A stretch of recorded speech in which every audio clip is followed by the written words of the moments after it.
we have the floor. So I'm just powering it up now.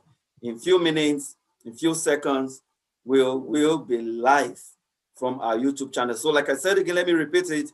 Marriage Care International Ministries. That is the name on. Just look for it, connect, subscribe, and then you will be on viewing it from that platform as well. Okay, we are live on YouTube now. Hopefully, by God's grace, we are live both platforms, Zoom and on YouTube. God bless you. All right, I'm going to be in a few seconds be leading our guest speaker this evening on stage to have the floor and share with us from her professional wealth of experience what she has in stock for us. Her name is Dr. Adaeze Ifezulike. She's a medical practitioner based in Aberdeen, UK, United Kingdom. She's a family health expert, lifestyle, I don't know, how do you normally call it? Lifestyle? Medicine, lifestyle medicine. Okay, your audio is not on. Okay. All right. So can you hear me? Maybe you will do your introduction by yourself so that I don't mix things up. So you just do your introduction by yourself. But she's renowned, she's award-winning, she's becoming a global voice, all right, in weight loss management, in diabetics, in mental health. Wow, you need to be under this woman to understand what she's made of. And today we have her live with us. We're so honored to have Dr. Adaeze Ifezulike. Over to you, have the floor, and we'll be here watching. God bless you, ma'am. Thank you very much. Thank you so much for this opportunity. I want to just congratulate the Marriage Care International Ministries on their 2nd year anniversary. Can I just check that you can hear me okay? Can you hear me all right? Yes, we can hear you loud and clear. Very good.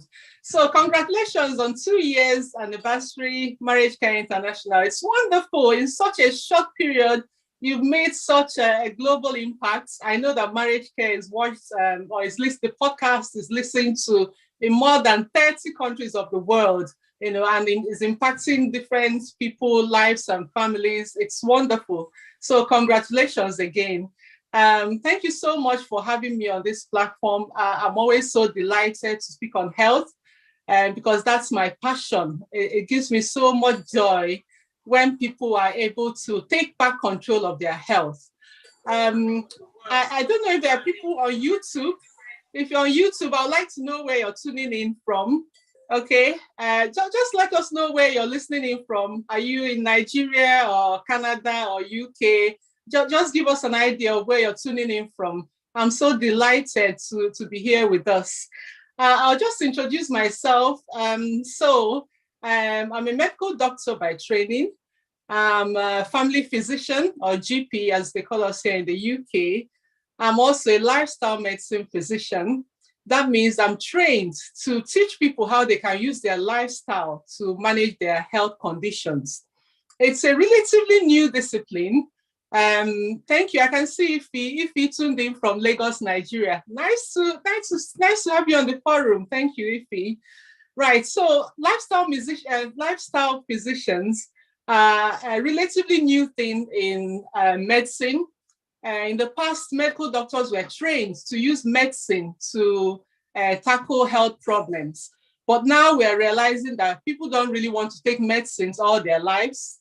They want to know how they can use their lifestyle to manage their condition. And that's where lifestyle medicine came about.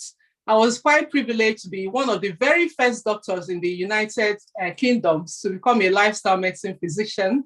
I was in the very first cohort of doctors that took the certification in 2018 when this started. So it's a relatively new field, but it's taken over the place because we realize that patients want to be in control. They want to know how they can manage their conditions. They don't want us giving them more medicines and more medicines and more medicines. So that is what I am, a lifestyle medicine physician. And you might find out that your own doctors may struggle to advise you on food or exercise. They may say to you, you need to lose weight, but what exactly does that mean? Or you need to exercise. What sort of exercise? Doctors are not really trained on that. And that's where lifestyle medicine makes a huge difference. So we're going to be looking at a few things. I want to lay some foundation and start with my story, a bit about my story. By the time I got married, nearly 21 years ago, I weighed 70 kilograms. So, and I'm quite tall. If you know me, I'm a tall lady. So with 70 kilograms, I was really skinny. I was just like a broomstick, you know.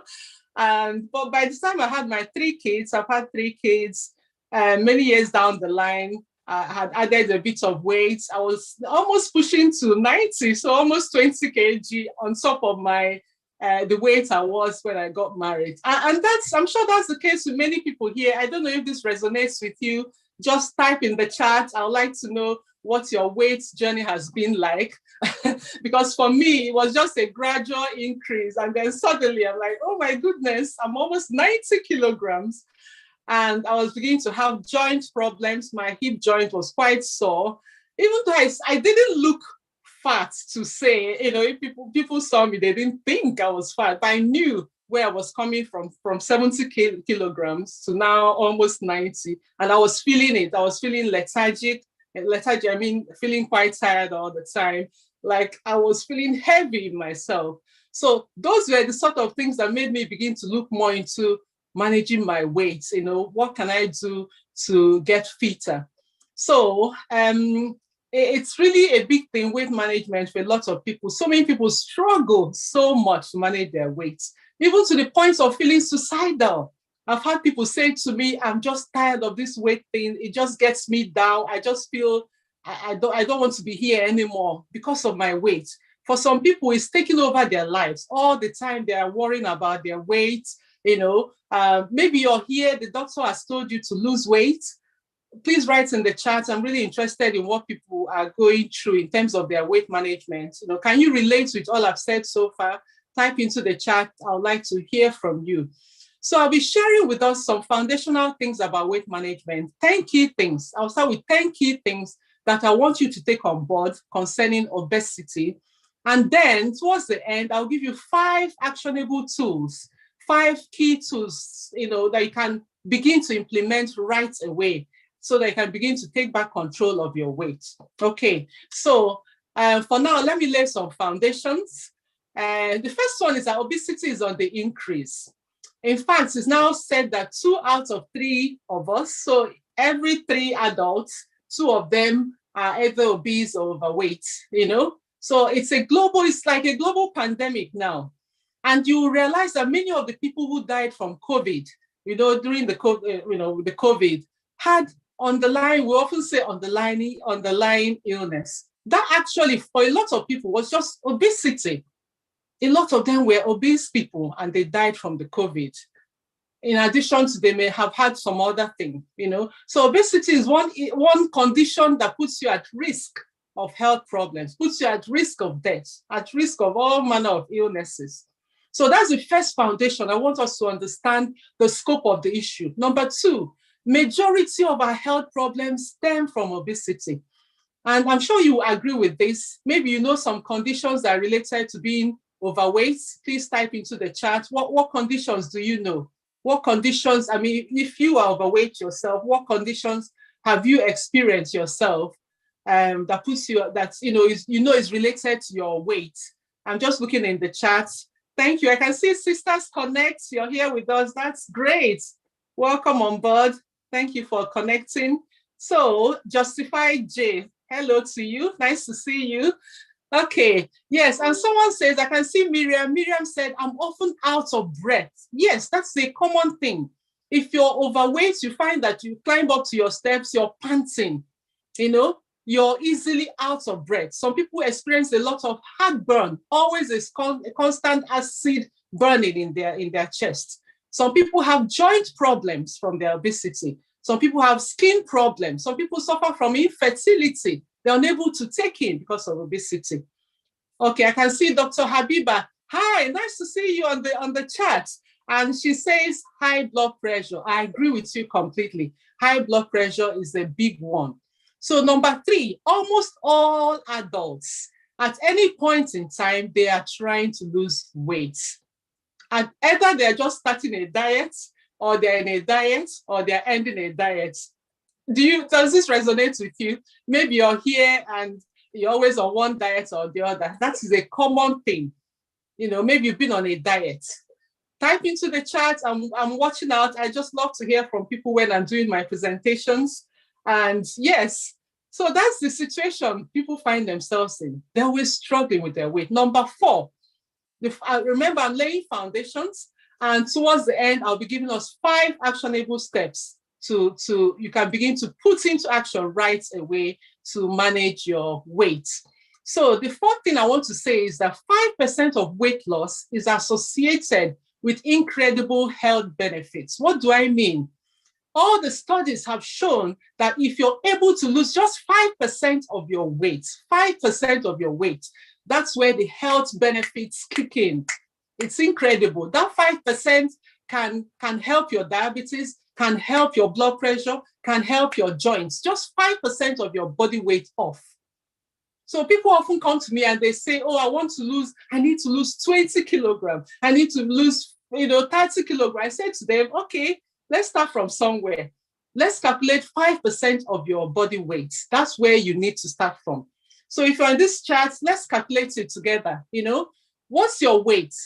So if you know your weight in kilogram, let's do the calculation. So 5% means 5 over 100. Remember, basic mathematics, 5% is 5 over 100 times your weight. What number does it give you? Whatever number you get is your 5%, and that's what you need to lose. I can see memoirs of a mom. Thank you for joining us. And you say that you're a chronic dieter. You're not alone. You are not alone. So many people are like that, always on one diet or the other. Thank you for joining us. Dominion Soccer says very true. Yes. So 5%. If you're 100 kilogram, okay, if your weight is 100 kilogram, so you do 5 over 100, 5% times 100 kilogram. That means you will be getting 5 kilogram. So 5 kilogram is the amount of weight you need to lose try and lose. That should be your first target. Don't worry about losing 20 kilogram and 40 kilogram.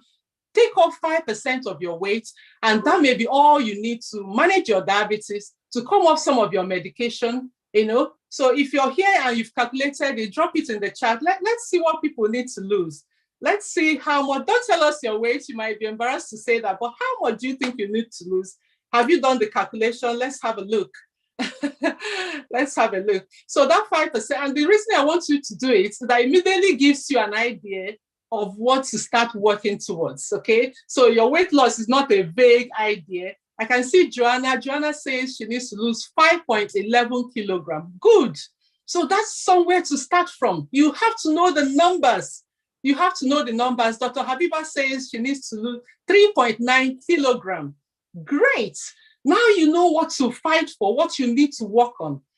You have a target. If you don't have a target, people say big things like, oh, I need to lose weight. What does that even mean? How much weight? Wow. Idara says she needs to lose 25 kilogram. Wow. You need to speak to me, okay? 25 kilogram is a lot. Someone says, I want to lose 5 kilogram. From Naomi. From Ifiorakwe, I need to drop 4 kilogram. From Chinyere, you need to lose 3.5 kilogram. Great. So now you have the numbers, okay? That is where the health benefit starts from. You might be suffering from acne. By the time you drop that 4.2 kilogram, that may be it. Miriam says she needs to lose 5 kilogram. Great. Great. You have a target now, okay? Very important. So number 5 thing I need to say, weight gain is often a manifestation of some other issue. For instance, if you're depressed, you might add weight because you're eating, you're comforting yourself with the food. If you feel guilty or unworthy of love, you may actually be unconsciously letting yourself go because you feel, well, nobody even cares, you let go of your appearance, and that can affect even your relationships. You might not be happy in your marriage or relationship, or you feel you make all the efforts and your partner doesn't even notice. That can make you to just let go. So weight gain is often a manifestation of something else, not really by itself. And that's why we want you to manage your weight as a lifestyle decision, okay? Rather than just a decision for a period. Maybe you have a wedding coming up. So you want to lose weight for the wedding, or you have this interview. So you want to drop some 2 kg. So that new suit you just bought can enter you. That's not the right way to go about it, okay? Weight management has to be a lifestyle. You have to understand the health benefits. And that's why I'm laying this foundation so that you see that it's not a quick fix. It's not a matter of, okay, I have this, my old school girls association. I don't want to look like the oldest. So you're going to do this diet, so you can look fit and go and oppress them at your old girls association meeting. No, that's not what it's about. It's got to be a lifestyle decision. It's got to be something you're doing because you understand the health benefits. Okay, so your weight loss, number 6, your weight loss must be sustainable. Whatever strategy you're using for your weight loss, it has to be something you can sustain. Remember, we're talking about a lifestyle change.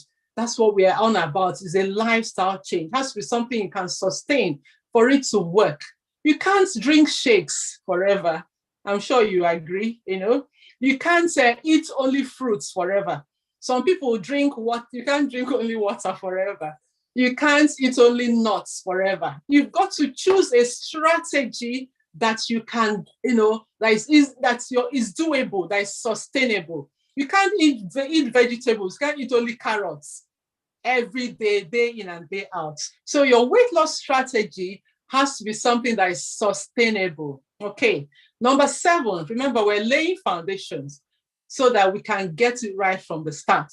I want to see what's happening in the chat. I can see Owolabe Adioti. You need to lose 3.5 kilograms. Good. Dominion Soccer says 3.5 kilograms. That's great. These are not too bad, honestly. It's quite doable, to be honest.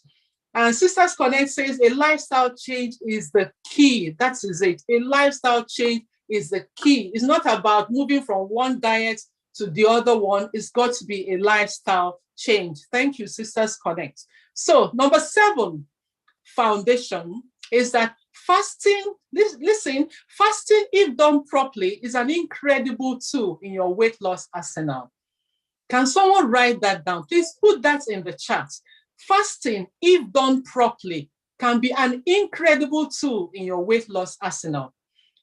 For the simple fact that it allows your body to actually burn fat. If you keep eating, there's no chance for the fat to be burned.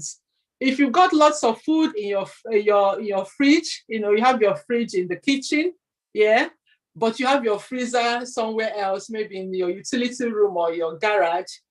If you always have food in your fridge in the kitchen, you're not going to go to the freezer to get food. In the same way, if you're always eating food, your body won't have any need to burn its body fat. Why? When there's food coming in all the time, it's going to keep the fat. You see the difference? So that's why I'm saying that if fasting is done well, thank you, Deb. I think it was Deborah that wrote that out. Thank you very much. Thank you, Rema Judge. Fasting, if done properly, can be a great tool. From Miriam, thank you so much for writing that in the chat. And now you've written it. Guess what? You're not going to forget it. You're going to wake up in the night and say, Dr. Adeze said, if fasting is done properly, it can be an incredible tool. Now you've written it out, you will remember. So we'll talk some more about fasting. Okay, we're just laying foundations.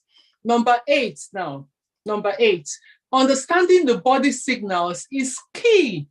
You need to be able to interpret what your body is saying. What is your body saying at every point in time? When you get hunger pangs, what does that mean, really? Could it mean that you just need to drink some water? Could it be wind rolling about in your tummy? Maybe you need to take a walk and get the wind to release. But for a lot of us, what we think is hunger pang makes us go and eat. Meanwhile, maybe your body is not wanting food, it's saying something else. So when you get those hunger pangs, what you interpret as hunger pangs, what you do next can make or mar you. So your body may need water rather than food. It might mean that you need to, there are people who love to snack at night. What can you do when those hunger pangs come? Could you drink some green tea rather than eating? Could you, just walk around a bit, read a book, try and ignore it. And the good thing about hunger pangs is that it doesn't stay. It comes like a wave. You feel so hungry, like you need to eat. But if you're able to wait it out a bit, even drink some water, that wave settles down, okay? So you don't have to respond to it all the time, because if you do, your body is never, ever going to have a chance to burn its body fat. And that's what the body fat is there for, okay? So thank you so much. I can see lots of chats. I'll have a look shortly. Bridget Adeboye, hi, girlfriend. Nice to see you. Bridget says, fasting if done properly is an incredible tool in your weight loss arsenal. I understand. That's great. Mavis says, exactly what I'm doing now. Okay. Which one is that? Is it the snacking? Nice to see you, Mavis, by the way. It's been a while. So let's go to number 9 strategy. Number 9, knowing the type of exercise your body needs is a game changer. Game changer. Mavis says, drinking green tea. I got you, girl. Good. So exercise is a game changer. And you need to know the type you need. If you're very stressed, if your life is so stressful, if your work is so stressful, then you don't need stressful exercise. Really important to understand the difference. There are exercises that are restorative, okay? Your body might need restorative exercise. Not everybody needs to be running or carrying weights, Your life is already so stressed by other things. Don't come and add on stressful exercise. So you need to know the right sort of exercise for you. And restorative exercises are really great. I'll give you an example. I've had people come to see me in the clinic. I do their blood pressure, and it's through the roof. 190 over 110, really raised high, blood pressure. And I said to them, right, I'm going to repeat this, but I want you to sit back and just relax. I get them to relax, close your eyes. And I said to them, just imagine you're on a beach, okay? And you're in a world where there's no coronavirus. All is well with your world. And they smile because, I just get them to relax. And after a minute, I take the blood pressure again. And honestly, the blood pressure just drops, boom, like that. Just from 190 to 140 or something like that. So, so for such people, it's not that they have high blood pressure as such. It's just that their bodies are in a constant state of stress. Their bodies are wound up tight, like a coil. What they actually need is restorative exercises that relax them. Things like meditation, things like stretches, things like gentle swaying to music. So there are all sorts of exercises. So exercise doesn't mean weightlifting or, body hammer or, things. Not always. It has to be tailored to your lifestyle. Okay, we're laying foundations here. Number 10 now. Sleep is often the missing link. Sleep. How many of us on this call sleep up to 7 hours? Can I see how many hours we sleep? Just drop in the chat. Let's see how many hours you sleep. I can see Awola Biadioti say it's really happening to me now. Good. Let's see what people are saying. How many hours of sleep are we getting? Deborah says 6 hours. That's good. Idara says 5 hours. Great. Let's see some more numbers. That's good. Miriam, 5 to 6 hours. Good. Okay, great. Thank you, ladies. Thank you, gentlemen. So normal adults should be taking about 7 to 8 hours of sleep, thereabouts. Okay. So I said sleep is the missing link. Because guess what? When you are sleeping, there's something you're not doing when you're sleeping. I see Nkiru Kanwachuku. Hi, that's the president of my Old Girls Association. Wow, nice to see you here. I salute. Okay, so there's one thing you're not doing when you're sleeping. When you're sleeping, you are not eating. So if you sleep for 7 hours, that's 7 hours that you haven't eaten. 7 hours that the body actually has a chance to tap into its fat stores. 7 hours that the body has a chance to clear all the rubbish out, to just renew itself, to rejuvenate itself. So it's something you cannot, take as something just when you feel like you sleep enough. No, you've got to sleep. Really important. Many have tried all sorts of diets and exercise, but as long as you don't sleep well, you may never achieve your weight loss goals. Sleep is a game changer. Can someone type that into the chat for me, please? Sleep is the game changer. Sleep is the missing link. Let's write that down. Sleep is the missing link. That will remind you you've got to sleep. You've got to prioritize your sleep. Really important. Thank you, Chinyere. Chinyere says sleep is the missing link. Thank you very much. Sisters Connect. She said, ha ha ha, when you're sleeping, you are not eating. Exactly. When you're sleeping, you're not eating. You're actually giving your body a chance to burn its fat, you know. And guess what? The body will always find the energy it needs. After all, you don't die when you're sleeping. You never feel like you need to eat. That's not true. The body will find what it wants. We have learned to eat breakfast, for example, from habits. There are people who love to eat in the car. I'm one of the car addicts. Anytime I'm driving, I just want to eat. Sometimes I actually carry my food into the car. It's a learned habit. You know, I just don't feel complete if I'm driving and not eating. And it's so bad. It's so bad. I don't know if there are any car eaters here. Are you like me? Are you a car eater? Are there people who identify with that? Or people who love to snack when they're watching TV? Oh my goodness, that Nigerian movie is not complete unless you have a bag of crisps you're eating from. Deborah says, COVID changed me. Very good. So I hope COVID changed you for good. Is that what you mean? That's very good. Okay, so these are learned habits. These are things we've learned over time. Chinyere says, I realize I eat more when I stay up late. Exactly. You need to be sleeping, not staying up late. If you stay up late, you're going to eat.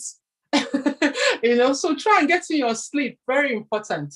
So some of these habits, we need to drop them. And don't worry, the body will find the energy it needs, okay? The body is really smart. Don't feel you need to keep feeding the body. So a lot of health issues can be sorted by losing weight. And I want to tell us this story before I then give you the 5 key steps into losing weight. Now, we have a weight loss group I was part of. And we had a lady there who, she joined us, you know, she did all she was told. She was actually losing weight, which was great. And then one day I got a frantic call from her, you know, she said, Dr. Ada, I'm pregnant. I didn't know whether it was good news, you know, some people don't want to be pregnant. So for them, it's bad news, you know, or whether it was good news. I didn't know her background that well. And she said to me, you don't understand. My last child was 7 years ago. So she has a 7-year-old child and she's not been able to take in since then. She said she's never used contraception. She just hasn't been able to take in. But just being on the group and losing some weight, she just lost a bit of weight and she took in something that hadn't happened in the past 7 years. That is how powerful weight loss can be. And that gave me so much joy. You know, that's why I do this. I'm not being paid for this stuff. You understand? I do this because stories like this give me so much joy. It just makes me realize, oh my goodness, people can actually solve a lot of their issues by losing weight. It's great. And if you're here thinking you need a bit of hand-holding, please send me an email. Join our weight loss group. It's called Fab Weight Loss Academy. Fab, F-A-B for fabulous. So Fab Weight Loss Academy @gmail.com. Please, can someone type that into the chat for me? Fab Weight Loss Academy @gmail.com. Send me a message and let's get you into our weight loss group. We're starting on 2nd of May. 2nd of May, we kick off.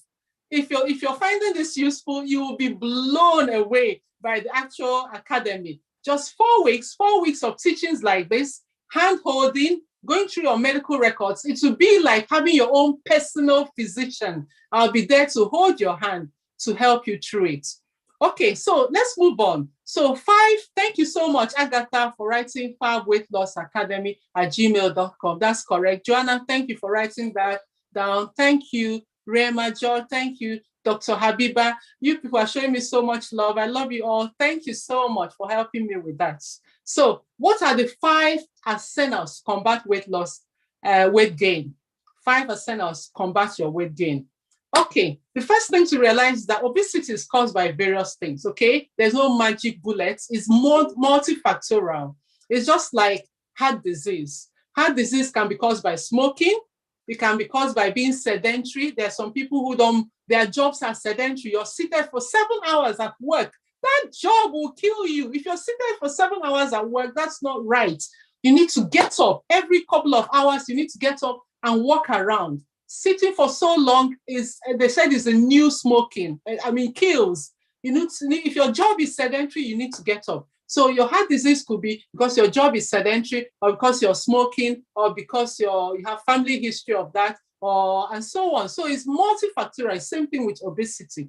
Okay, it could be lack of exercise, but there are whatever the reason is for your obesity, there are 5 things you can begin to do right away to make a difference. Are we ready? Are we ready for that? Okay, number 1, never use added sugars. Okay, this is different from normal sugar you find in food. Example, let me give you an example. If you're eating a slice of watermelon, it already has natural sugars in it. You're not going to go and sprinkle sugar on top of the melon, okay? Because it already has its natural sweetness, okay? However, there are foods where you find that you need to add sugar. So that's what we call added sugar, okay? You need to add sugar to your akamu, your cornmeal, for example, or your porridge oats. Those are areas where you are adding sugar to sweeten it. So the first key point is never use added sugars. I take oats a lot. I never add sugar. In fact, I don't have sugar in my house. I made up my mind 3 years ago to stop buying sugar, and it was an uphill task. I can tell you, my children protested. Everybody said, we can't do it. I said, well, I'm just not buying sugar in this house. And we've learned to use fruits to sweeten our porridge. When we make our porridge, we cut banana bits into it, or strawberries, or whatever fruits are available, chop it up, pop into the oats, and it sweetens it for you. Or you might be someone who likes nuts. Why don't you grind and chop your peanuts or almond nuts and put into the oats? You might not need sugar. So the first key is to not use added sugars, okay? Sugar, bear in mind that sugar is hidden from us by different names. Do you know that there are up to 50 or more names for sugar that the manufacturers are using to deceive you? So you don't even realize how much sugar is in your food.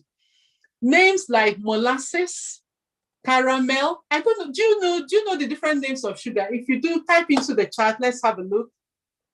Type into the chat. Let's have a look. What names do you think sugars are called by? Joanna says she can add ground cinnamon to her porridge. Great. That's being creative.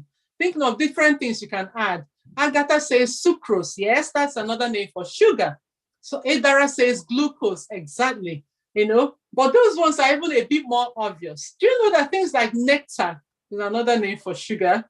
Maltose, golden syrup, maple syrup, all of them mean sugar. All of them mean sugar. You see, the manufacturers know that you've been on a talk with Dr. Adeze, and Dr. Adeze has said, stop using sugar. So now they're being creative. They're going to give it a different name so that you won't know that it's sugar. So you need to be creative to find out all these different names and watch out for them. So the main foods to avoid are foods where you need to add, it's easy to add sugar, okay? Things like your cakes, your pies, your chin-chin. Oh my goodness, are there Nigerians here? The Nigerian chin-chin is one of the best snacks in the world, but it's also one where you can add so much sugar, So it's a dangerous one. If you're really keen to lose weight, watch your chin-chin, your sweet bread, agege bread. Oh my goodness, those breads are so full of sugar. That's why they're so popular. They're pleasant to eat, but they're ones where there's lots of added sugar. Pancakes, your jams, your jellies, your ketchup. Do you know how much sugar is in a spoonful of ketchup? You will be shocked. Sauces like sweet and sour sauce that we use with food, they're often sugar laden. So think creatively. Yes, Naomi says baked beans. I agree with you. Baked beans is full of sugar. So think creatively about how you can replace added sugars. For example, using pieces of fruits in your porridge. I've said that already. so that you can avoid sugar. Joanna says fizzy drinks contain a lot of sugar. Exactly, you're correct, Joanna. Thanks for that. So the main meals where we take added sugar is breakfast, okay? The main meals where you take added sugar is breakfast. You only need to look at the breakfast cereals we take or give our children. These are major sources of sugar. So consider carefully what you have for breakfast. And in fact, consider skipping breakfast entirely. I know that may come as a huge shock to us. Has anyone here skipped your breakfast? Have you skipped your breakfast? Please type into the chat. How did you find it? Was it easy to do? Or was it difficult to do? Have you skipped your breakfast? Deborah says yes. Was it easy? Was it did you struggle? Was it really difficult? Honestly, a lot of people find that it's quite easy to miss breakfast. And when you miss breakfast, you've missed one meal that is really often laden with sugar. Okay, so in your weight loss journey, it's something you need to consider. We'll come back to that. Joanna says you can drain off the sugar from the baked beans. Yes, possibly. So drinks. Let's talk about drinks now. We're still on point one.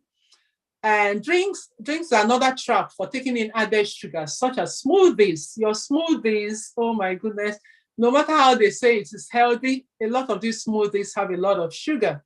Your shakes, your juices, try and avoid them if you can.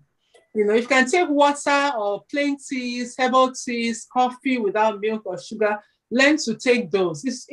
Every habit can be formed in 21 days. In 21 days, if you avoid your smoothie, your sugar-laden juice for 21 days, you won't need it again. That habit will be formed, you know. Sweeteners, I want to mention sweeteners because that comes up a lot. I discourage people from taking sweeteners. I mean, you've been trying to lose weight for years and taking sweeteners. Has it really helped? It hasn't helped. So there's just no point. You know, many obese people use sweeteners in an attempt. They want to avoid sugar, but they still remain obese. It doesn't help at all. In fact, you're simply continuing to train your taste buds to like sugar. So your taste buds continue to crave sugar and keep you feeling hungry. So it's best to avoid sweeteners if you can. Okay. Puni says even coconut water has added sugar. I know, they add sugar into everything. They add sugar into everything. Justified J says, I rarely have breakfast. Great. And you're fine, aren't you? So many of us have bought into this lie about breakfast being the most important meal of the day. It's just the cereal makers that said that, okay? They want you to buy their cereal, so don't mind them. If you miss breakfast, nothing will happen. Nothing happens. Absolutely nothing happens. Nothing goes wrong, okay? We'll come back to that. So number 2, remember we're talking about the arsenals in your weight loss journey. Reduce refined grains, okay? What are grains? When we say refined grains, what are grains? Grains are really just seeds of grass harvested for food. You know, grains like rice, you know about rice, your wheat is a grain, your corns, all those sort of things are just seeds, grains harvested from edible grass and things. So they're often refined into white flour. They're often refined into white flour, like white rice. So they refine your brown rice into white rice, you know, your white potatoes and so on. Then they use the flour to make breads, cakes, donuts, things like puff puff, your buns. So all the goodness, the natural goodness in these grains that God has packaged, God has carefully packaged them in the way they should be with all their fiber and minerals and vitamins. These are then processed out of the grain, leaving just concentrated carbohydrates. And concentrated carbohydrates is just sugars in a concentrated form. I don't know if you've heard that bread, you know, bread actually raises blood sugar more than sugar. When I first heard that, I said, how can it be? How can it be that bread raises blood sugar more than sugar itself? Until I understood that, you see, when you have a cube of sugar, that's all you have, the cube of sugar. But when you have bread, it's come from concentrated carbohydrates. So that's actually concentrated sugar. And that's how come your bread raises blood sugar more than actual sugar itself, because the bread, the carbohydrates is concentrated sugar. And then they grind it into flour. which is then easily absorbed into your bloodstream. It just goes straight into the bloodstream. Thank you, Sanami, for writing that. Yes, bread raises blood sugar more than sugar itself. So we now struggle to stop eating these things because they're addictive. We love them. Who doesn't love their bread? I mean, if I said everybody stop eating bread now, I'm sure some people will shoot me. Are there some bread addicts in the house? I mean, nothing like a piece of toasted bread with your favorite jam on top. Right. Are there some bread addicts? So let's hear from you. Yes, so we get used to it. We get used to our white rice. Yes, Naomi is one of the bread addicts. May God deliver all of us. So we get used to these things, but we can change. We can actually get creative about what we're eating. Because of time, let's move on. Number 3, eat good quality proteins and healthy fats. Eat good quality proteins and healthy fats. Proteins are needed by the body for our health. They also make us feel full for longer periods. They make us feel full. Try eating maybe eggs and bacon in the morning. You will feel so full for a long time compared to how you will feel if you just ate bread and jam, which is just sugar. After an hour or so of bread and jam, you will feel hungry again. But if you eat some good quality protein and fats, some chicken and some veg with it, you actually feel quite full for a long time. So eat healthy fats as they keep us full for long. Healthy fats include, do we know the healthy fats? If you know a healthy source of fat, type it into the chat. Let me see what you know. Do you know the healthy fats out there? Come on, let's see. Puni says, Vogel bread is highest in protein and lowest in carbohydrate. Thank you for letting us know that. That's good. Dr. Habiba says avocado. Exactly. Avocado. Fish from Agatha. Excellent. Fish from Agatha. That's good. Thank you so much for that. So nuts. Yes, Deborah. Nuts are healthy fats. Really important. Good for brain development. So our healthy fats include avocados, our nuts, our olive oil, our oily fish, our full fat milk. These make us feel full actually. So don't go for the diet milk or for the low fat milk. Just drink the proper milk. It's healthy fats and will keep you longer, keep you fuller for longer. Okay. Yes, Joanna, milk, full fat milk is great. We know they've been demonizing fat for years, telling us fat was the wrong thing. But actually, healthy fats are good. They keep us fuller for longer. Thank you, Naomi, for writing out the healthy fats. Thank you very much for that. Cottage cheese from Joanna. Thank you very much. So just a reminder, if these things sound difficult to you, we have our FAB Weight Loss Academy. So just contact us at fabweightlossacademy@gmail.com and we can get you our weight loss class starting on May the 2nd. May the 2nd we kick off in 4 weeks, just for 4 weeks, just to get you ready for summer. End of May, by June, you have your beach body and you're ready to go, okay? So if you need a bit of help, drop us an email at fabweightlossacademy@gmail.com and we can help you. So number 4, we're now on the 4th key tool. Eat food in its natural state. Can someone please write that down for me? Eat food in its natural state. Thank you, Naomi, for giving us that email address. So what do I mean by eating food in its natural state? Example, eat an apple rather than drink apple juice, okay? So the apple is the natural state. The apple juice is what man has made. Christine, thank you for writing that down. Eat food in its natural state. So eat natural, just unprocessed food like fish. Fish, when you see fish, it's just fish, it's nothing else. You understand? That's the natural state. Thank you, Charity. Eat food in its natural state. So eat your fish, your nuts, your seeds, your olives. They actually look like food. That's how they are from the tree. Your garden eggs, your mangoes, your pawpaw, your udara. If you're from the east, like myself, east of Nigeria, udara is one of our really lovely snacks.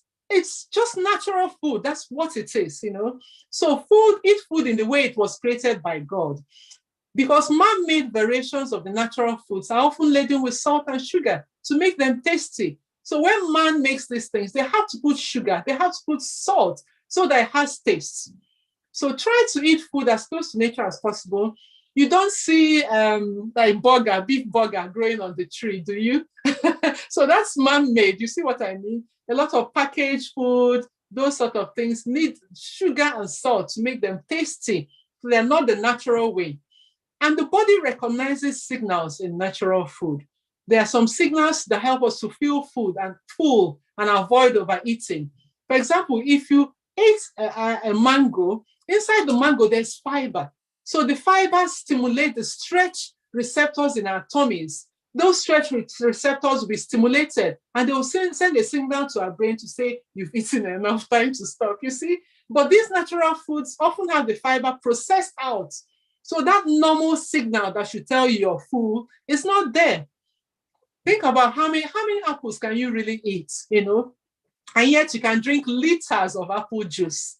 By the time you eat 3 apples, you're full. But you know you can drink 3 liters of apple juice because it's been processed, you see. Do you know how many apples they will need to make that apple juice? So in one drink, you may have drunk enough sugar that was in 10 apples. Whereas normally you wouldn't eat 10 apples, you just eat 3 and you're full, or even 2. You see what I mean? You see the difference between the natural food and the man-made one, okay? Our time is running out. So number 5, interchange periods of feeding with periods of fasting. This is, if you get this point, if you miss every other thing I've said, please get this one. Help me write it down. Interchange periods of feeding with periods of fasting. We have talked about what to eat. Now we want to look at when to eat.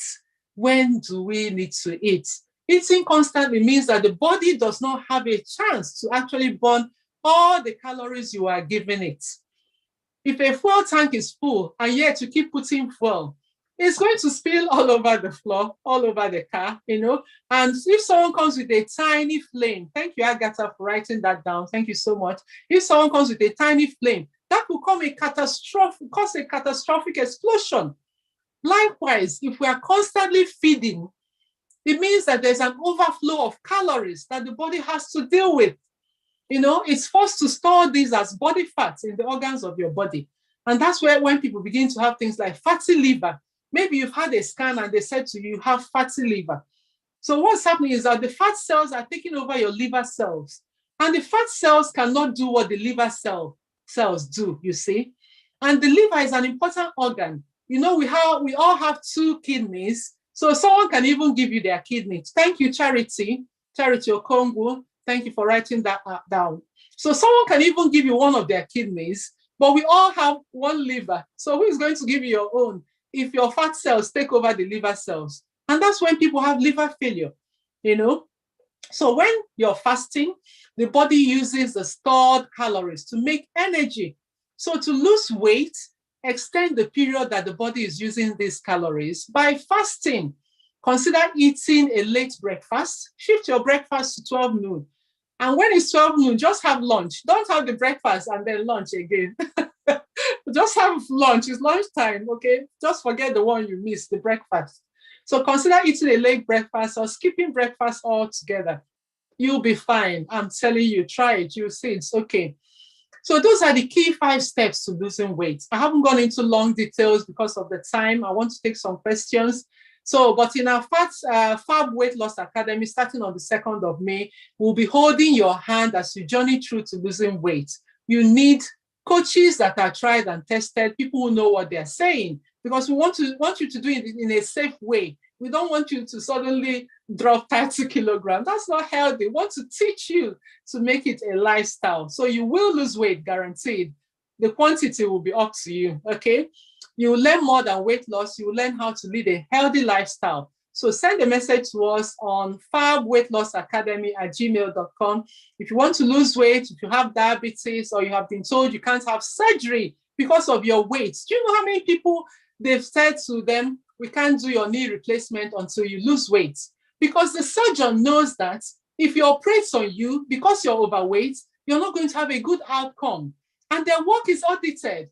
They don't have bad records to make it look like they're not doing a good job as surgeons, when actually it's because you're obese, okay? So if the doctor said, we can't operate on you, which is what they're doing now, you need to go and lose weight first. Come to us, we can help you. If you have infertility related to your weight, if you have knee or hip pains due to obesity, or you feel bad about your weight, you're being teased about your weight, or you even struggle to sleep, when you're overweight, you lie on this side, you're so uncomfortable, you lie on that side, you're moving around and you never get any sleep. Please come to us. If you have terrible skin related to your hormones, we can help you. So the Fab Weight Loss Academy will help you get to your goals. In just 4 weeks, you will see a lot of change. So thank you so much for listening. I hope you can pick just 1 or 2 tools from here and run with it. You don't need to do everything. Just pick 1 or 2, run with it, connect with me in a month's time and tell me, Dr. Adeze, I picked this from your talk and I've been doing it, and look at the results. That will be fantastic. That will make my day. So thank you so much for listening. I will stop so far, and I hope you have picked something to help you. God bless you. Thank you for joining me. Thank you so much. And I'll hand over to Apostle Festus, who is the host of this show.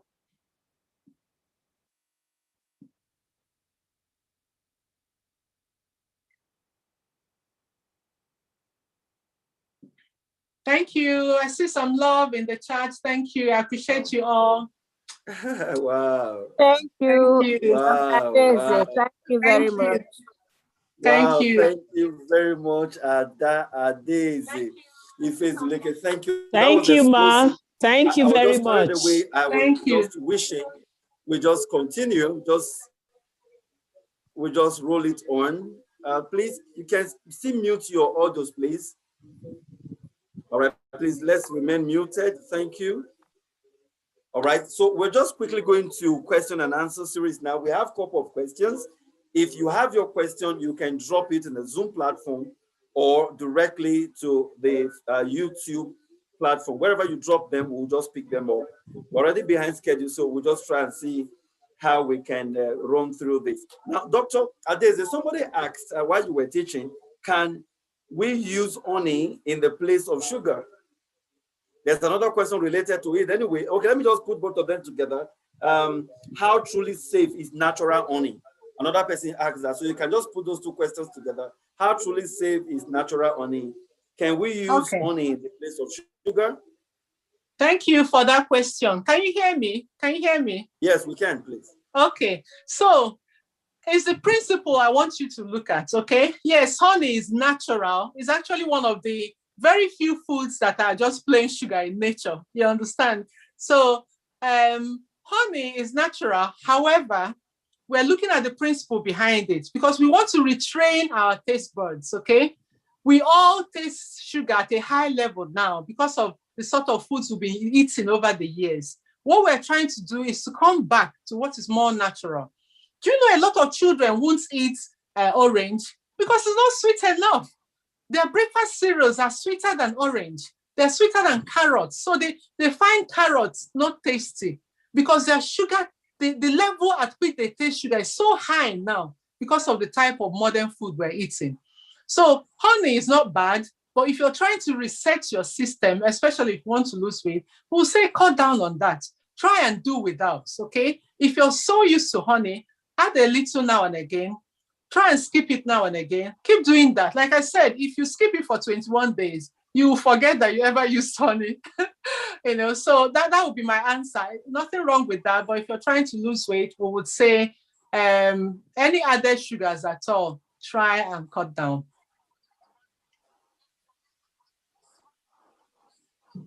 Hello?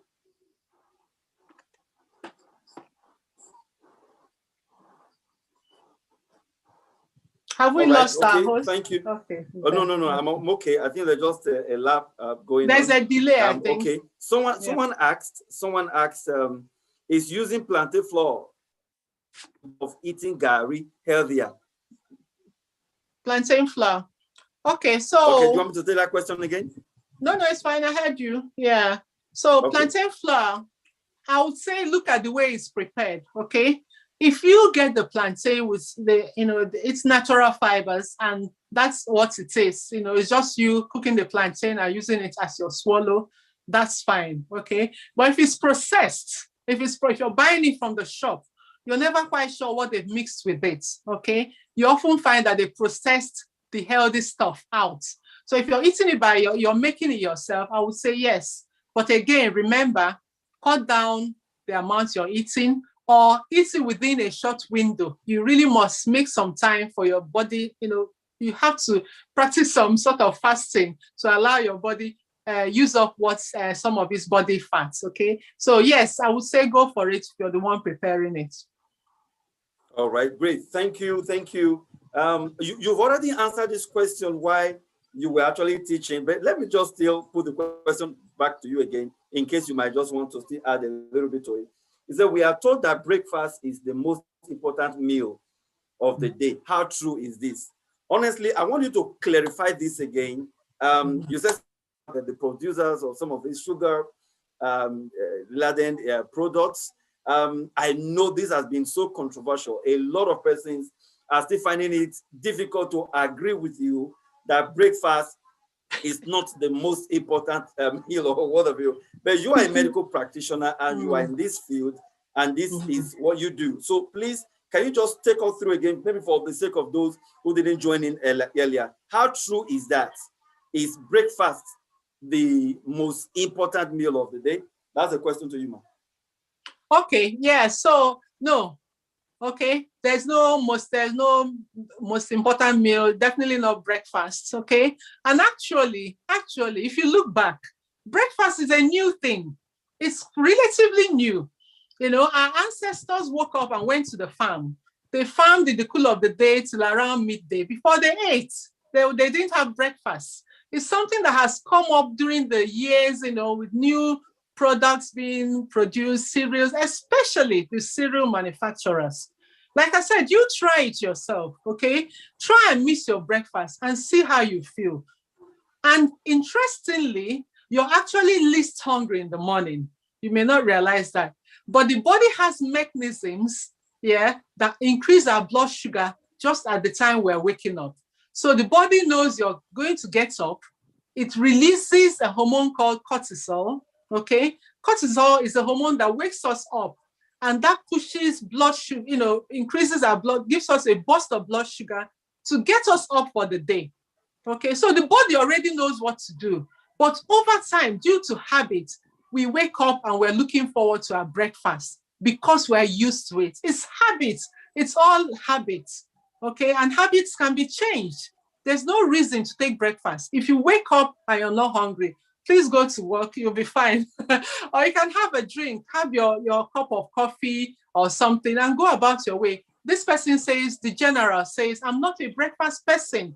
And that's the way, that's it. You'll find that you'll be okay, honestly. Have a drink of coffee or tea or whatever it is you drink in the morning and go about your business. I'll teach some more on this in the Weight Loss Academy. But what I want to emphasize is that the body already has natural mechanisms that ensure that your blood sugar is raised in the morning. So actually, you don't need to eat when you wake up, okay? Because your body has taken care of that. Someone says, I only drink water in the morning. Okay, so I hope that answers us. Okay, thank you. I hope that does it. That should be enough for everybody to listen to. Otherwise, you still want to, you made a statement about what our ancestors, our fathers, our old people in the village used to do, and it resonated with me. Those days, truly, you won't see these people eat breakfast in the morning. Exactly. Because by early in the morning, they're in the farm. And so they will only eat at noon or thereabouts. And you see, it's a lifestyle for them. And you have these people actually living longer. Yeah. I doubt it when you see an old man in the village those days, early in the morning, is eating a bowl of or parada. They wouldn't do that. They will eat their meal maybe in the afternoon and all that. So that is very instructive. Someone is asking, what is the latest time one should eat any heavy meal in a day? What's the latest time? So, okay. Yeah, so I'll advise most adults, try not to eat beyond 7 p.m. 7 p.m. That's it. Try to avoid late meals. And the challenge is that a lot of people stay up late. So if you're staying up so late, some people are still awake at midnight. So obviously you're going to feel hungry, if you're up that late.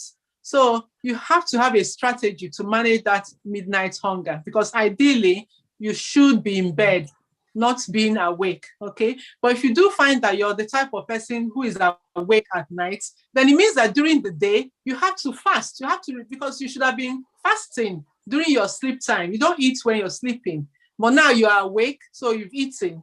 That means during the day, you really shouldn't eat. So you've sort of reversed things round. The body really needs that opportunity to burn its fat. So I would say try not to eat later than 7 p.m. But I know it can be a difficult one for people who do night shifts and that sort of thing.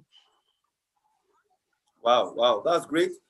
Let's just quickly run with speed now, some speed because of the time we have left. Someone is asking, did not get the weight loss calculation. My audio didn't catch it. So I'm sure someone is asking you to just repeat a little bit about that weight calculation that you did earlier. Okay. Please. Yeah, so we're talking about the 5% weight loss. That sort of magical number when the health benefits kick in. So I said, if you're planning to lose weight, then you should calculate 5% of your weight now. So for example, if you're 100 kilograms, okay, so you do 5%, that's 5 over 100 times 100 kilograms, which is your weight. When you do your division, you'll be getting 5 kilograms. So 5% of your weight is 5 kilograms, and that should be your first target. That's what you should try and lose. So I don't know what the person's weight is. Maybe it's 90 kilograms. So 5% of 90 kilograms will give you 4.5 kilograms, and so on. So that's what the calculation was. Come to our weight loss class, Fab Weight Loss Academy at gmail.com, and we will teach you some more about that. Joanna has given us a good tip there. She says, when it's bedtime, just brush your teeth and tell yourself no more eating. I mean, well, once you have your dinner at 7 or whenever it is, that's a good tip. Brush your teeth. That's a signal to your body that we have finished all the mouth work for today. Door closed, no more eating. Thank you, Joanna. Wow, great. Another question, I'm sure Galaxy A40S, that was the person that asked that question. I'm sure you got that calculation now. If you haven't gotten that, please, backstage, you can chat up with Dr. Ada, and she will take you through that again because of time. Someone is also asking, what of peptic ulcer patients for skipping breakfast? Peptic ulcer patients for skipping breakfast, please, doctor. Okay, so peptic ulcer patients, you need the support of your doctor. Okay, I can help you with that. Please get in touch. You need to be on medication. There are tablets that ulcer patients need to take called proton pump inhibitors. You will know them, things like omeprazole, rabeprazole, lansoprazole, those sort of medication, and because they protect your tummy and help heal up the ulcer, by reducing the sort of amount of acid in your tummy. So for ulcer patients, I would say take it nice and slow. Okay, stay on your medication while you're doing this. Delay your breakfast maybe for an hour. See how you feel. Okay, do that for a couple of days. If you feel okay, delay it again by 2 hours. Go nice and slow. There's nothing. There's no don't do anything dramatic. Don't come and fast for one day and say, Dr. Ades, I said that's no need at all. Just stay on your medication, do things gently, listening to your body every stage of the way. I've seen ulcer patients fast, I've seen them lose weight, and they do quite well, but you might need a bit of hand holding. Okay, thank you. We have a lot of questions coming in, but I don't know, we've actually already exceeded our time, but let's see how much we can take. Maybe just take 3 more, and we'll just bring this question and answer session to an end. Someone is asking, I'm not a breakfast person, used to fasting lifestyle. Hope no issues though. The person is used to, no breakfast. So she's saying, I hope there's no It's issue. perfect, no issue. I mean, you tell us, do you have any issues yourself? If you're getting on okay with it, then it's fine to continue. Okay, Joanna. Okay. Sorry, go ahead. Sorry, I saw something, but it went off the screen quickly. I didn't see it. All right. Okay. For late night hunger pangs, It may be that it is that you are actually tired. So go and brush your teeth instead. Okay, that's just a contribution. All right, because of time, let me just see if I can take this. Someone asked, Sisters Connect actually asked, what do you have to say about reduced sugar products, like the reduced sugar baked beans? Reduced sugar products, like the reduced sugar baked beans. What do you have to say about that? Okay, now those may be good. However, my concern is that when they say reduce sugar, they have put something else, you see, because food has to be palatable. If you remove the sugar, they may have added something else to give it some taste. You need to be sure what they're adding. Sometimes they add sweeteners. You know, if they remove sugar and add sweeteners, then they can say reduce sugar, but they've actually added a sweetener. You understand? But they're allowed to say reduce sugar because they've removed sugar. You know, so the important thing will be to read your labels. I'm always suspicious of reduced sugars, reduced fat, diet this, diet that. Many times it's just best to eat the normal thing, yeah, and know you've eaten that, rather than going for those reduced things, because they're often highly processed. They reduce the sugar, but they add other stuff into it. So that's what I would say. I wouldn't make that a habit, to be honest. It might be something you can start with to help you, you know, when you're starting your journey, it can be difficult to make changes. So if you're moving from full Coke, you know, the normal Coke, and you're struggling to get rid of that, then it might be that you can move to Diet Coke for some time before moving to water, you know. So these things can help as a step in the journey, but they shouldn't be the end point. I wouldn't say stop at that point. All right. I don't know. We just have questions pouring in. Doctor, we have a challenge here. So I don't know how we're going to do this. We can continue tomorrow, I guess. Again. Yes, the questions tomorrow? Are just pouring in. Yeah, see, okay, I will just take this one question and I will tell you what we are going to do. Let me just take this question. What weight loss target do you advocate? What weight loss target do you advocate? It depends on what you need to lose the weight for, okay? So if you have severe health problems, if you have diabetes that the values are through the roof, you do your blood sugar and it's saying high, that's the machine is saying high, it can't even give you a value because your blood sugar is so high, then you really need to drop a lot of weight if you're overweight, okay? But again, if your condition is not too bad, then the 5% weight loss is always a good place to start. If you know you're not the right weight for your height, definitely 5% is the way to go. If you have health problems that are complicating matters, then you might need to lose a lot more. When people come to me and say things like, oh, I have high blood pressure, what am I going to do? I tell them we have to start with your weight, you know, because if you drop some kilograms, that high blood pressure is likely to come down. So whatever health condition you have, if you're overweight, it's always a good idea to start from that, okay?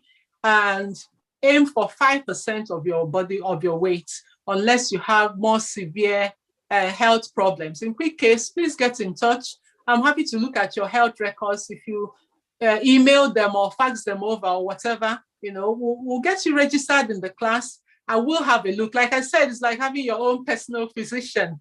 And I'm a lifestyle medicine physician. I'm not just your doctor, you see, because your doctor may not be trained in how to use lifestyle to help you. So you might need a bit of help with that. I'm happy to look at your results, send them from the lab or whatever. Let's see how we can walk around things. I may not be able to see you physically, but we can do a consultation and we can try and help you. All right, great.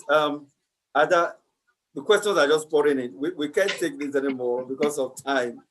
What we'll do, we are going to have an episode 2. I want to ask for permission from Ada. We're going to have episode 2 of this next week, Monday. Because tomorrow, I would have said tomorrow, but tomorrow we have another lecture on diabetics. So we're going to have episode 2. I can promise everybody, next week, Monday, same time, same station, MCare TV. Please come in, and maybe we will just do an interactive session at that.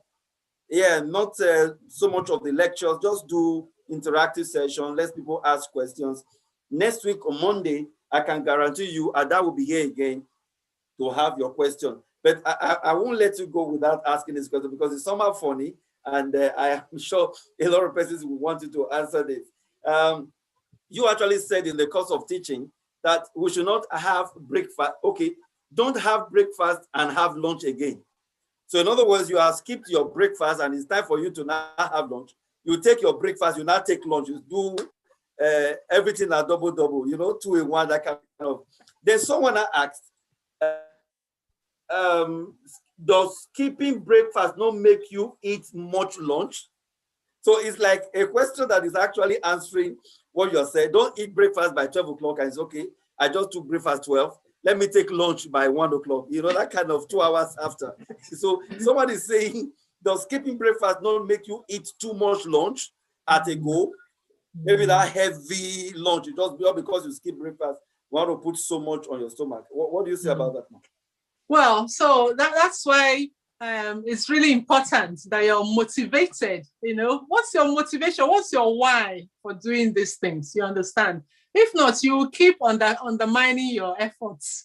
You have to have a strong reason. Well, and that's one of the things we explore in the academy. We look at your why. What's your strong reason for trying to lose weight? Because that's what will help you to do the right things. If you want to lose weight and you've already made the effort to skip breakfast, why would you then eat the breakfast again and the lunch? You understand what I mean? You should feel quite motivated now. Wow, I've done well. I've missed my breakfast. Right, let me have lunch. Just have your normal lunch. It might be initially when you're starting, when you're starting a new habit, it can be a challenge. You might feel a bit more hungry. And it's okay to eat a bit more, but with time, with habits, you find that actually when it's lunchtime, you just eat lunch, and you're fine. You just move on until it's dinner again. So it takes some time getting used to it, but eventually you will find that you don't need to eat those 2 meals again. In any case, eating the meals within a short period and then having a long period of fast is fine. Have a short window. Say, okay, I'm just going to eat whatever between 1 o'clock and 7 p.m. That's my eating window. And we teach on this in the class, okay? What we call time-restricted eating. So you just eat within that window. So within that window, you can eat anything you want as far as I'm concerned. But once it's 7, you brush your teeth, and that's you done.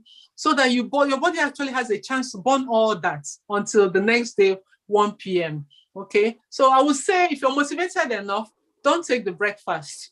Just eat a normal lunch and move on. All right. Thank you. Actually, there's a question. I want you to answer this before we go, because it has something to do with childbirth and breastfeeding. So I will just, that's the only question coming in from another dimension. But while you answer this question, Ada, please, I want you to let the audience know a little bit more about the Fat Weight Loss Academy, so that they can connect. I mean, beyond this forum, they can connect, and that is a much more extensive training academy where people can really have all the information they need here. Someone is asking, Ami Oyedili, please, doctor, please, when is the best time to start weight loss after childbirth and breastfeeding? That's the last question. We have a couple of other questions, but this is the last question. But just talk about the Fat Weight Loss Academy so that people can connect with you. Okay, so should I take the question first then, yeah? Yeah, just take the question and then round it up with Okay. Yeah, so if you're breastfeeding, especially if you're exclusively breastfeeding, it's really important that you eat enough so that your child gets enough nutrients, okay? It's not a good time to fast. We wouldn't say fast when you're in fact, people who are breastfeeding should not be fasting. If you're pregnant, should not be fasting. If you're a child, should not be, so there are some people who shouldn't be fasting, you understand? Because your growing child needs all the nutrients it can get. However, it's not an excuse to overeat. Because if you overeat, you're just storing up trouble for yourself. Bear in mind that child by the time it comes out, it's going to be about 2.5 kilogram. Okay, so the 2.5 kilogram baby is just so, it doesn't need a lot, you see. So don't use that tiny baby as your excuse for overeating. You're overeating for yourself, you understand? So don't use the baby as an excuse. Just bear in mind that it's a tiny thing growing inside you. It doesn't need that much. So it's really important when pregnant, eat healthy food, but don't overeat because your baby doesn't need that much actually. Okay, so if you're exclusively breastfeeding, then during the time of breastfeeding, you need to keep eating. You need to keep eating because you're the only source of food for your child. Okay, so I would say when you then start giving the child other foods, that's when you can begin to also cut down on your own eating if you want to lose weight. So if you're exclusively breastfeeding, please eat normally, but eat healthily. Don't give yourself, it's you that will have to lose the weight later on. So eat well while you're breastfeeding. But once you begin to tail off, then you also tail off your intake because baby is now getting its nutrients from other foods. So that's what I would say about that. So shall I round up? You want to just say a little bit about the Weight Loss Academy? Yes. So what we want to do is really to support support people in their journey, because we know whatever it is you want to do is easier if you have some support. Okay, and that's why the Fab Weight Loss Academy is there for you to see other people trying to lose weight with you. You know, it's for males and females. So whether you're a man or a woman, just come along. We can help you. Like I said, contact me on fabweightlossacademy@gmail.com. And we're starting on the 2nd of May, we kick off. It's a Facebook group, private group. Okay, it will just be on Facebook, but it will be private. The teachings will be aired in the Facebook private group. So even if you're not a Facebook person, don't worry. It's a private group. We'll do the teachings in there. We'll support you to get your goals. That's what it is really. But if you want to be on the May class, please get in touch as quickly as you can. Because we don't want to take too many, so we can give detailed attention, because sometimes we need to look at medical records, weigh you, teach you different things. So it's quite nice to have a cozy group. So please get in touch quickly if you want to be on it. And it's actually quite a total program, because we'll also be teaching on sleep. Some of you struggle to sleep. We'll teach you how to sleep. We'll teach you about meditation, We'll teach you about stress management. That is another key thing that is making people to become fat and obese. We'll teach you about stress management. We'll teach you about drinks, about fasting, about exercise. So it's a total package. And the learning is not just for you. Yeah, the learning is for your family. If you're a man here, if you understand what we are teaching, you can teach the whole family. So it's not just you gaining, the whole family gains. If you're a woman, you're the one who makes the meals at home. If you come into the academy and learn, then the whole family will benefit. You see, so it's the effect is actually widespread. It goes beyond yourself, So it's one I'll really encourage us to get on board. It's just for 4 weeks. So by the end of May, that's you done and your beach body is ready, So I'll encourage you to come on board. Wow. Dr. Adeze Ifezulike, thank you so much. I want to apologize to those I couldn't take their questions. We still have questions on YouTube. We have questions in the Zoom platform, but we're sorry we can't take all these questions because of time. But what you can do for us is, if you dropped your question in the Zoom platform and we didn't treat it, please subscribe to Marriage Care International Ministries on YouTube. Drop the question, go back to the video, drop the question. And so we're going to collect these questions again and we will look at it. Or better still, next week, Monday, same time, 8 p.m. Local time, GMT +1. We're going to be back here again and it's going to be interactive. And don't you also forget the academy, the Fab Weight Loss Academy is first of its kind, is unique. It's a total package. I know what she's saying. So it's a total package. Don't miss it. Registrations have started. Connect backstage. Trace that Gmail address and get to the convenience or get to speak with someone, and the modalities for registrations will be communicated to you. Dr. Ada, once again, I want to thank you so much. Always a pleasure to have you. And sometimes I just wish I could just listen to you for another hour, over and over again. Yeah, it's always so tempting to have you, talk like this, because one will always be tempted to just stay back and keep listening over and over again. Those of you who have just joined us for the first time, this presentation was put together by Marriage Care International Ministry. This is our 2nd year anniversary. We are online. We're basically online. And by God's grace, 25 nations of the world, including Saudi Arabia. We are into marriage ministry, but hey, this is part of the diversification. It's not always about the devil. Sometimes we just need to empower ourselves. Knowledge is that power. And if we have the adequate knowledge, information at the right time, it can just make so much difference. Now, let me quickly say this. This is the last presentation for the night.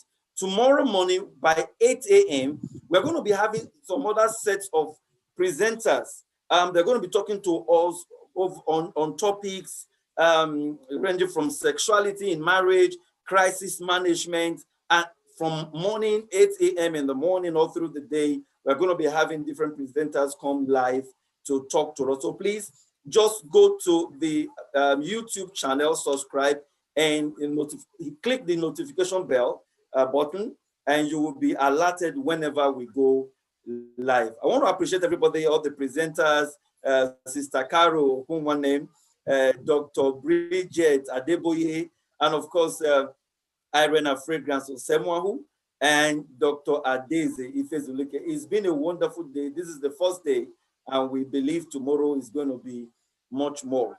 Yeah, thank you very much. Thank you very much. I greet you all. We say good night here, and hopefully we'll be back with you again tomorrow. Don't forget, Dr. Ada is going to be talking on diabetics tomorrow. Dr. Ada, I don't know if you have chosen a time. I don't know what time you have chosen for tomorrow. 8 p.m. is still free tomorrow. So I don't know. Okay. Maybe. Let me check my program. Okay. So we will communicate the time to everybody through the same channel. But you'll be rest assured that Agda will be here again to talk to us about diabetes. I want to appreciate everybody. Good night, everybody. I love you all. Good night. Good night. Thank you. Thank you, everyone. Thank you. Thank you. Thank you very much, Ma. Thank you, sir. Thank you. Thank you. Thank you. Good night. Bye. Thank you, Rita. Thank you, Ada. Yes. Apostle, please don't end the chat because I want to look through the chat. From your body language, I realize I shouldn't. Thank you. You're welcome, Ada. Yeah. Well done very much, Ada. Thank you so much. Thank you, Apostle. Thank you, Sister Naomi.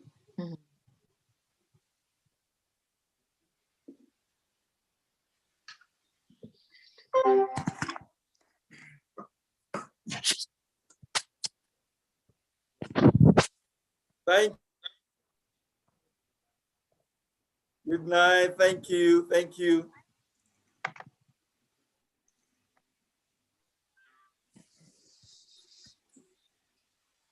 I'm with you. You have all the time in the world you need. You're welcome. Dr. I just Ada, wanted to go much, through the chat. Thank you, You're ma. welcome. Thank you very much. More grace, Yeah. more wisdom. Thank you. In fact, FCI is amazing. In fact, I'm privileged to be in FCI, to be honest. Yeah.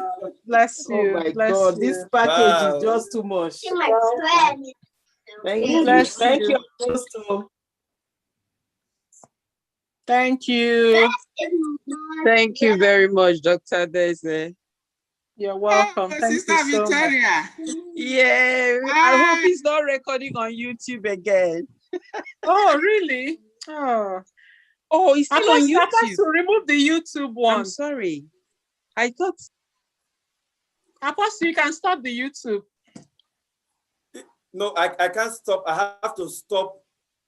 If I stop it, everything will go off. Oh, I see. Oh, dear.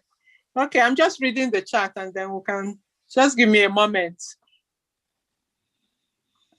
Yeah, thank you. Thank you too.